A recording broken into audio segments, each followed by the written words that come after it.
तो प्रॉपर्टीज़ का डिस्कशन अपन ने कंप्लीट कर लिया है ना। अब एग्जांपल्स करेंगे। किसी भी एग्जांपल में कोई भी प्रॉपर्टी जो है वो अप्लाई हो सकती है। हमारा बेसिक पर्पस क्या है, प्रॉपर्टीज़ को देख करके क्वेश्चन को सिंप्लीफाई हम कर दें, है ना, सिंप्लीफाई कर दें ताकि क्वेश्चन जो है हमारा बिल्कुल सिंपल बन जाए। ठीक, तो अगले कई वीडियोस में है ना अपन ढेर सारे एग्जांपल्स करेंगे, है ना, कोशिश करेंगे कि जितनी प्रॉपर्टीज अपन ने की हैं उनसे रिलेटेड एग्जांपल्स, है ना, उनकी जितनी वैरायटी पॉसिबल हो सकती है ना, सभी को करने की कोशिश करेंगे अपन। और मैं सजेस्ट करूंगा कि आप ये जितनी प्रॉपर्टीज अपन ने कवर की सबको एक जगह पे लिख लें आप, है ना, एक जगह पे लिख करके सामने रखें ताकि शुरू में आप एग्जांपल्स करेंगे तो आपको रेफर करना पड़ेगा, है ना, बाद में तो प्रैक्टिस हो जाएगी तो फिर ये नोट्स को रेफर करने की ज़रूरत नहीं पड़ेगी। ठीक है, तो अब शुरू करते हैं। तो -1 से 2 mod of x cube minus x. तो एक्स क्यूब माइनस एक्स जो है ये वाला फंक्शन, उसका बिहेवियर क्या है उसको एक बार देख लेते हैं, है ना, किस पीरियड में पॉजिटिव है किस पीरियड में नेगेटिव है, ताकि मॉड को खोलेंगे अकॉर्डिंगली। तो इसको अपन क्या लिख सकते हैं, x into x square minus one, और एक्स स्क्वायर माइनस वन क्या हो जाएगा, एक्स माइनस वन और एक्स प्लस वन।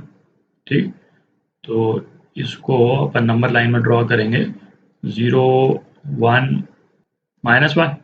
ठीक, तो अपन ने क्या डिस्कस किया था, 1 से ज़्यादा पे तो ये दिख ही रहा है ना, पॉलिनोमियल है, 1 से ज़्यादा पे तीनों ही टर्म्स जो है पॉजिटिव हैं, तो यहाँ तो पॉजिटिव होगा। ठीक, और उसके बाद इन इंटरवल्स में है ना ऑल्टरनेट करेगा, यहाँ नेगेटिव और यहाँ पॉजिटिव।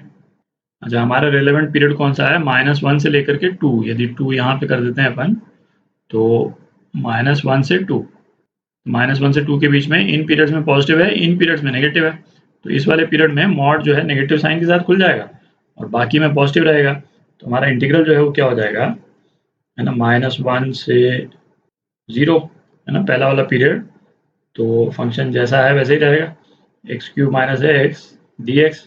ठीक, प्लस, अच्छा लास्ट वाला पोर्शन है ना 1 से 2, इसको भी लिख लेते हैं 1 से 2, इसमें भी है ना पॉजिटिव साइन के साथ ही खुल रहा है, x cube minus x D x. ठीक, अच्छा तीसरा वाला पोर्शन 0 से 1, इसमें फंक्शन जो है वो नेगेटिव साइन के साथ में खुलेगा। तो अब मैं इसको हटा देता हूँ नंबर लाइन को, तो प्लस तीसरा पोर्शन कौन सा हो गया, 0 से 1। अच्छा नेगेटिव साइन के साथ में खुल रहा है, मतलब x माइनस एक्स क्यूब कर देते हैं इसको, x minus x cube D x. ठीक, अब ये सारे सिंपल इंटीग्रल्स हैं, है ना, इसको आप निकाल लें, x to the power 4/4 minus x square by 2। ये तो एक पोर्शन हो गया -1 से 0। दूसरा वाला है ना, again x to the power 4/4 minus x square by 2, ये कहाँ से 1 से 2 तक, और plus x square by 2 minus x to the power 4/4, और ये कहाँ से 0 से 1। ठीक, तो इसकी वैल्यूज डाल दें, है ना, 0 पे तो ये 0 ही है, तो ये क्या आ जाएगा 0 माइनस, है ना, ये वैल्यूज जो हैं थोड़ी सी ध्यान से डालनी चाहिए, है ना, एक स्टेप एक्स्ट्रा लिख लें उसमें कोई हर्जा नहीं है ना, गलती होने का चांस मतलब मिनिमाइज हो जाता है उससे। प्लस, है ना, 2 डालेंगे तो क्या आ जाएगा 4 - 2, 4 - 2 कितना हो गया, 2 हो गया। ठीक, माइनस, है ना, 1 डालेंगे तो 1 डालेंगे तो क्या आ गया 1/4 माइनस 1/2, ये आ गया।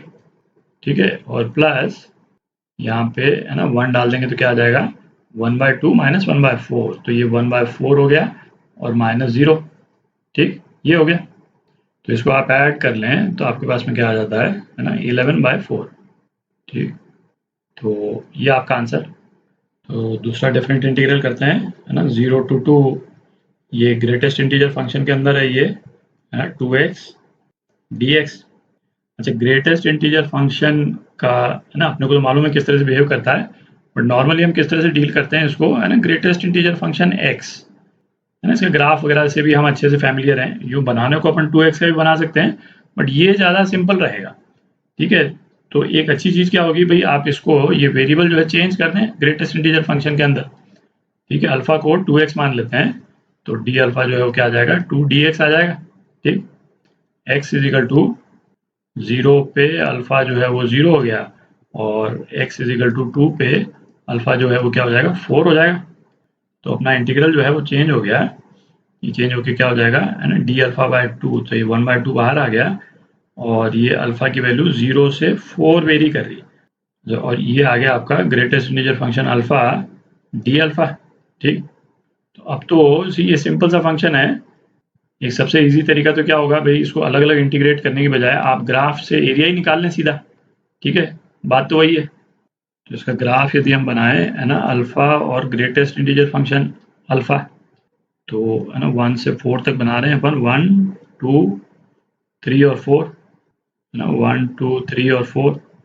तो यहाँ पे फंक्शन इस तरह से, यहाँ पे इस तरह से, फिर इस तरह से, और 3 और 4 के बीच में क्या हो जाएगा, ये हो जाएगा। ठीक, अपने को एरिया अंडर कर्व निकालना है। इंटीग्रेट करते तो 4 अलग अलग पार्ट में अपन इसको सेपरेट करते, फिर इंटीग्रेट करते।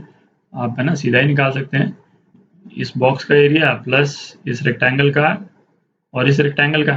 ठीक है, अच्छा ये क्या है, ये 1 है, ये 2, ये 3, तो इसका एरिया कितना है, 1 दिख रहा है, 1 इंटू 1 1, इसका है 1 इंटू 2, इसका 2 है, और इसका कितना है, इसका एरिया 3 है। तो टोटल एरिया कितना हो गया, 6 हो गया। ठीक है, तो अपना डेफिनेट इंटीग्रल जो है क्या आ गया, 6/2। ठीक, तो ये कितना हो गया, 3। तो ये आपका आंसर।